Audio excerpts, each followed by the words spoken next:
નમસ્કાર દર્શક મિત્રો, દિલોક સત્તા શોમાં આપનું સ્વાગત છે।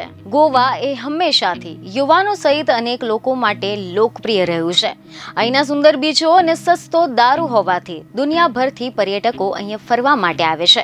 અહીંયા લગભગ બધા જ રેસ્ટોરન્ટ અને ક્લબોમાં પર્યટકોને દારૂ વેચવામાં આવે છે, પરંતુ સૌથી વધુ દારૂનો વપરાશ ધરાવતા આ રાજ્યમાં હવે દારૂ પર જ પ્રતિબંધ મૂકવાની માંગ કરવામાં આવી રહી છે।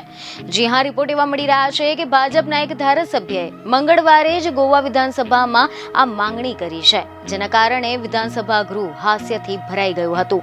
મીડિયા રિપોર્ટ અનુસાર એવી માહિતી મળી રહી છે કે બીજેપીના મેયમના ધારાસભ્ય પ્રમેન્દ્ર શેટ્ટે મંગળવારે ગોવામાં દારૂ પર પ્રતિબંધ કરવાની માંગ કરતા એવું નિવેદન આપ્યું કે આનાથી મોટા પાયે દારૂ પીવાનું બંધ કરવામાં મદદ મળશે।